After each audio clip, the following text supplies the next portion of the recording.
88 सीटों पर सुबह 7 बजे से वोटिंग शुरू हो चुकी है महाराष्ट्र में, और वहीं 90 सीटों पर हरियाणा में भी वोट डाले जा रहे हैं। उसकी ये तस्वीरें हम आपको दिखा रहे हैं। लोग अपनी बारी के इंतजार में, लंबी कतारें भी जो शायद लोकतंत्र को और ज्यादा मजबूत बनाती हैं। अगर इस तरह का उत्साह देखा जाए मतदाताओं में। फिलहाल हम रुख करेंगे उर्वशी का, दादर से हमारे साथ जुड़ी हुई हैं। उर्वशी, आप जहां पर मौजूद हैं वहां पर लोगों में कितना उत्साह है?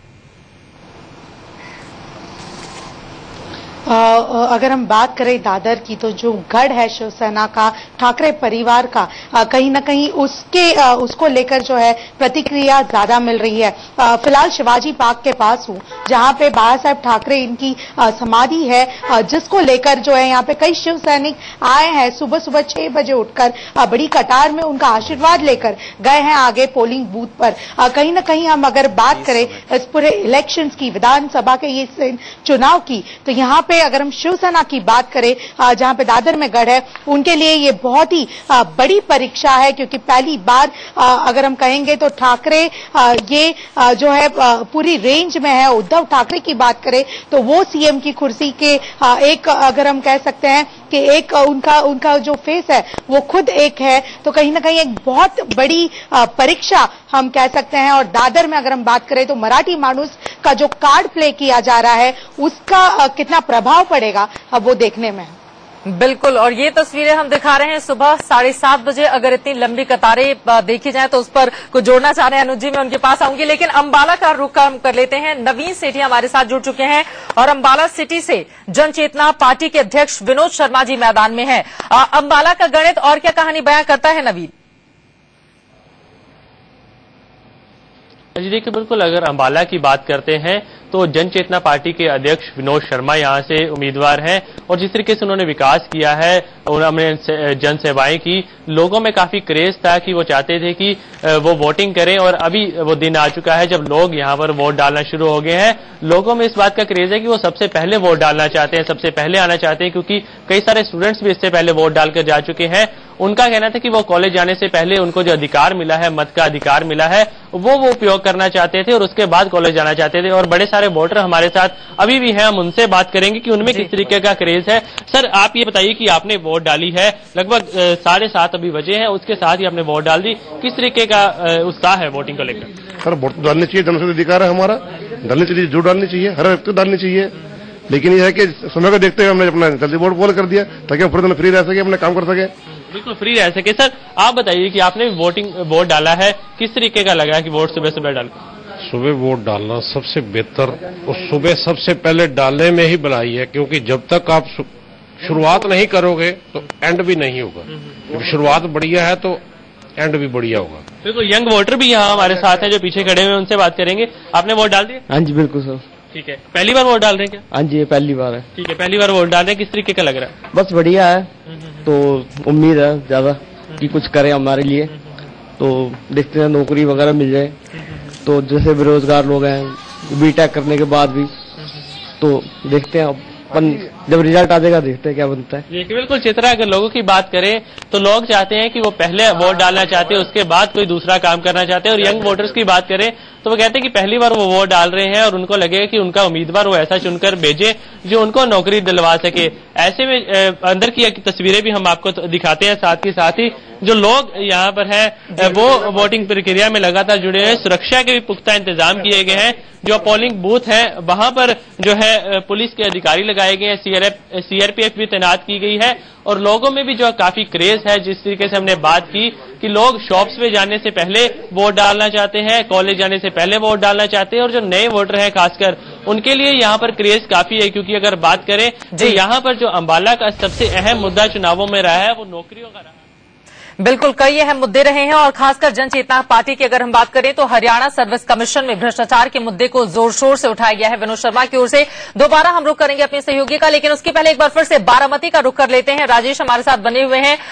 राजेश, जरा ये बताइए वहां पर लोगों में कितना उत्साह देखा जा रहा है? अजीत पवार का गढ़ है, 5 बार से जीत कर आ रहे हैं, लेकिन लोग कितने ज्यादा उत्साहित दिखाई दे रहे हैं इस वोटिंग को लेकर? देखिए चित्रा, फिलहाल मतदान की जो प्रक्रिया है वो धीमी है। यहाँ पे इक्का दुक्का वोटर ही अब तक आए हैं मतदान केंद्र पर वोट करने। इस वक्त जिस मतदान केंद्र पर मैं खड़ा हूँ यहाँ पे सुप्रिया सुले वोट करती हैं और उनका भी इंतजार किया जा रहा है कि वो कब आती हैं। लेकिन अगर बारामती की बात करें चित्रा, तो 3,08,000 वोटर्स हैं, वो आज तय करेंगे कि अजीत पवार फिर से विधानसभा पहुंचते हैं कि नहीं पहुंचते हैं।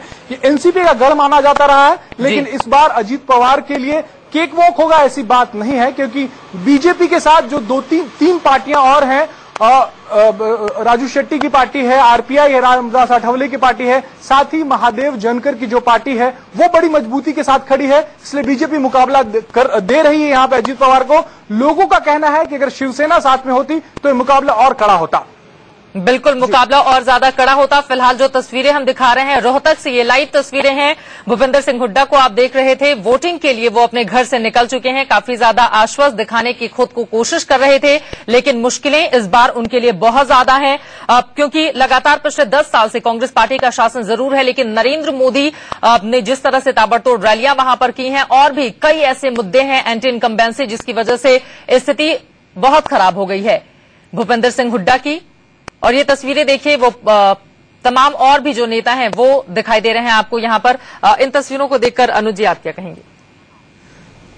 मुख्यमंत्री तो यहाँ कुछ निश्चिंत नजर आते हैं, क्योंकि टी शर्ट वगैरह पहन करके दिख रहे हैं, यानी बहुत इनफॉर्मल तरीके से दिखना चाह रहे हैं सुबह। लेकिन चुनाव उनके लिए इस बार इतना आसान नहीं है। केवल उनका बेटा ही विधानसभा लोकसभा का चुनाव जीत करके गया था। बिल्कुल, लोग ऐसा मान रहे हैं कि जो रोहतक सोनीपत झज्जर वाली बेल्ट है, वहां से जो कांग्रेस के 14 विधायक अभी हैं, यदि वो संख्या वो मेंटेन कर पाते हैं तो शायद बाकी क्षेत्रों से 10 मिला के 24-25 का आंकड़ा कांग्रेस के लिए आसान हो सकता है। और उन 14 में से जो जाट बेल्ट के, यानी नीचे की जाट बेल्ट जो हुड्डा के प्रभाव वाली है, वहां से यदि सीटें घटी तो जितनी घट रही होंगी उतनी वो कुल में से घटाने को तैयार हैं। बिल्कुल, हरियाणा के मुख्यमंत्री भूपेंद्र सिंह हुड्डा गढ़ी, सांपला, किलोई से चुनावी मैदान में है, और ये देखिए उनकी खुशी।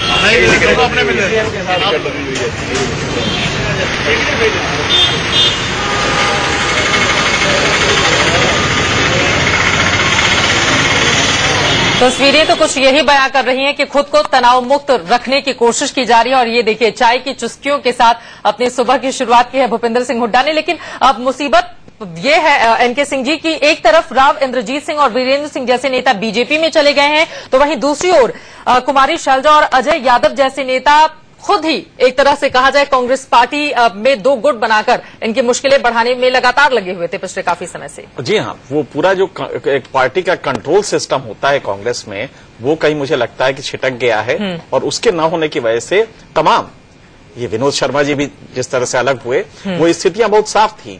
तो सीधी सी बात है कि कांग्रेस में कमांड सिस्टम है नहीं, और कमांड सिस्टम हो भी तो कम से कम कुछ पॉजिटिव दिखाई दे तो लोग रुके। तो एक अच्छा वर्ग है कांग्रेस से जो हट के दूसरी तरफ दूसरी पार्टीज में चला गया है। और राव इंद्रजीत का कुछ भी है तो इमेज, कब से जेन्युइन चीजों पे बोलते रहे हैं लगातार, तो उसकी वजह से भी अच्छा है। ये ठीक है कि उन्होंने शुरू में एक कोशिश हुई दोनों को मिलाने की, लेकिन वो नहीं मिल पाया। लगातार 6 बजे से हम देख रहे थे उनका स्टेटमेंट कांग्रेस के सिस्टम से बाहर हो रहा था। तो सीधी सी बात है कि हरियाणा में कांग्रेस खुद अपने हार के लिए जिम्मेदार होगी, भूपेंद्र सिंह हुड्डा खुद जिम्मेदार होंगे, क्योंकि एक तो करप्शन, लेकिन हम ये बता दें कि हरियाणा की जो सोसाइटी है, उसके पहले इन तस्वीरों को देखकर बताइए। आप देखिए, सुबह सुबह बिल्कुल खुद को फ्रेश रखने की कोशिश, चाय की चुस्कियों के साथ शुरुआत, और अब यहाँ पर बैडमिंटन खेलते हुए दिखाई दे रहे हैं। ये दिनचर्या का हिस्सा है या फिर कुछ दिखाया भी जा रहा है आज खुद को आश्वस्त? हो सकता है कि वो खेलते हों, वैसे देख के उनको लगता तो नहीं है, लेकिन अगर खेलते भी होंगे तो ये मैसेज जो जा रहा है वो यही जा रहा है कि साहब हम तो जीतने जा रहे हैं, निश्चिंता है। हकीकत ये है कि ये नेताओं का अपना शगल होता है कि वो ये मैसेजेस देते हैं। मुझे तो लगा था कि सुबह सुबह वोटिंग के लिए वो अपने घर से निकल रहे हैं, कार में बैठ के। अभी तक शायद टी शर्ट पहने जिस तरह से कैजुअल बैठे हैं, तो शायद वो यही मैसेज दे रहे हैं कि नहीं हम तो जीतने जा रहे हैं। जबकि हकीकत ये है कि वो शायद पॉलिटिशियंस का और सीजन पॉलिटिशियन का ये अपना होता है कि वो अपनी हार को भी चेहरे पे नहीं लाते हैं। तो ये मुझे लगता है जो अनुज ने बिल्कुल सही कहा है कि उनके चेहरे से लग रहा है कि वो काफी आश्वस्त है। फैक्ट ये है कि ये एक्टर अच्छे होते हैं नेता, पॉलिटिकल लीडर। अगर मुंबई में इनको रख दिया जाए तो मेरे ख्याल से कई दिलीप कुमार को ये पछाड़ सकते हैं, तो ये भी कारण हो सकता है। लेकिन एक चीज जो खास देखिए आप, दो नेशनल पार्टीज है, डेमोक्रेसी का, प्रजातंत्र का जो विरोधाभास है, पैराडॉक्स है, वो ये है कि एक में सिंगल लीडर से आप पूरा कैंपेन करा रहे हैं और एक में लीडर है ही नहीं है, कैंपेन करने वाला लीडर गायब है। तो ये दोनों अजीब स्थिति में है कि कांग्रेस में लीडर कैंपेन अगर किया तो 2-4 जगह किया, उसका बहुत असर नहीं पड़ा। और बीजेपी की ये हालत है आइडियोलॉजिकल बैंकरप्सी की कि एक नरेंद्र मोदी को छोड़ के दूसरा लीडर आप नहीं थ्रो कर पा रहे हैं, जबकि आप कहते हैं कि स्ट्रक्चर्ड पार्टी है, आइडियोलॉजिकल पार्टी है। तो ये कहीं लगता है कि एक बहुत बड़ी शून्यता है और इसे भरना बहुत जरूरी है बीजेपी के लिए। सिंह साहब, अभी आप जब कह रहे थे तो मुझे स्वर्गीय विलासराव देशमुख की याद आ रही थी। वो कहा करते थे माथे की लकीरों पर कि मुझे माजी मुख्यमंत्री, पूर्व मुख्यमंत्री होने से तो कोई नहीं रोक सकता, तो जो निश्चिंतता है कि यदि मुझे पूर्व होना ही है तो जब तय है तो मैं क्या करूं, मैं अपनी जीवन में मस्त हूं। बिल्कुल बिल्कुल। और उसी तरह की तस्वीर इस वक्त भूपिंदर सिंह हुड्डा की दिखाई दे रही है। हालांकि तस्वीर क्या होगी ये 19 अक्टूबर को पता चल। दक्षिण कराड़ से मैदान में है, जरा बताइए मुकाबला दिलचस्प है या एक तरफा है, और फिलहाल लोगों में कितना ज्यादा उत्साह राजीव दिखाई दे रहा है?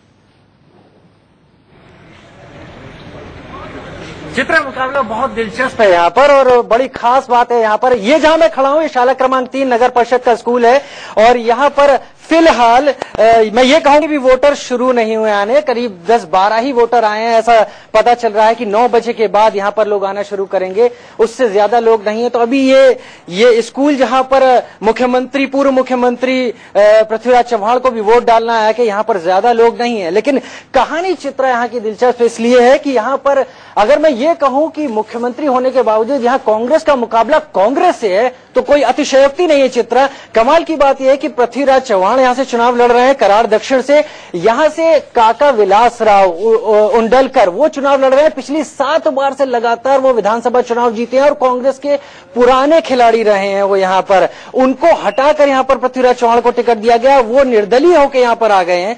बीजेपी ने यहां से जिसको खड़ा किया अतुल भोसले, वो भी पुराने कांग्रेस ही रहे हैं, और शिवसेना ने जिनको यहां पर खड़ा किया अजिंक्य पाटिल, वो पूर्व कांग्रेसी नेता डीवाई पाटिल के बेटे हैं, उनके भाई एनसीपी सरकार में एनसीपी कोटे की तरफ से मंत्री भी थे। तो कहीं बहुत कांग्रेस से लड़ रही है इतनी खास जगह पर। यहां पर क्या होगा ये बहुत ही रोचक हो जाता है, जिस तरीके से यहाँ पर बाकी जो पार्टियों के वोट बैंक है वो बिखरते नहीं दिख रहे हैं, लेकिन कांग्रेस चलिए दिलचस्प मुकाबला जब कांग्रेसी और पूर्व कांग्रेसियों के बीच आपस में ये लड़ाई चल रही है। लेकिन उसके पहले रुक करेंगे बांद्रा का। सचिन गुप्ता हमारे साथ जुड़ चुके हैं।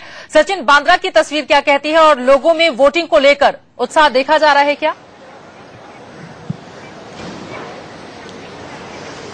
नहीं, चित्रा कहा जाए तो अभी बहुत सुबह है, वो उत्साह देखने के लिए लोकसभा के इलेक्शन में हमने देखा किस तरह का उत्साह था, लोग भारी तादाद में आए थे वोट करने के लिए, पर अभी बहुत सुबह है, लोग धीरे धीरे आना शुरू होंगे। बांद्रा एक ऐसा एरिया है जहां पे फिल्म स्टार की नगरी कहा जाए, सारे फिल्म स्टार यही रहते हैं। जहां मैं खड़ा हूं उस वोटिंग एरिया में आमिर खान, प्रिया दत्त, संजय दत्त, इस टाइप के लोग वोट करने आते हैं, इस टाइप के लोग यहाँ वोट करते हैं। तो बहुत बड़ा कॉन्स्टिट्यूएंसी कहा जाता है। बाबा सिद्दीकी यहाँ के एमएलए रह चुके हैं, 2009 में जीत के आए थे कांग्रेस की तरफ से, और है ना प्रिया दत्त जो यहाँ से इलेक्शन हारी थी इस बार लोकसभा में पूनम महाजन के हाथों। कहा जाता है कि ये एरिया ऐसा है कि थोड़ा मिक्स्ड एरिया है, जो कहा जाता है कि कांग्रेस की तरफ से भी है, पर एक अंडर करंट रहा है स्ट्रांग बीजेपी का जब से नरेंद्र मोदी जी प्रचार करने लगे थे लोकसभा की तरफ से। और बहुत सारे मुद्दे हैं यहाँ पे जिनके कारण वोटिंग करते हैं लोग। यहाँ पे रिक्लेमेशन का बहुत बड़ा मुद्दा है, दोबारा लोगों को घर बसाने का बहुत बड़ा मुद्दा है,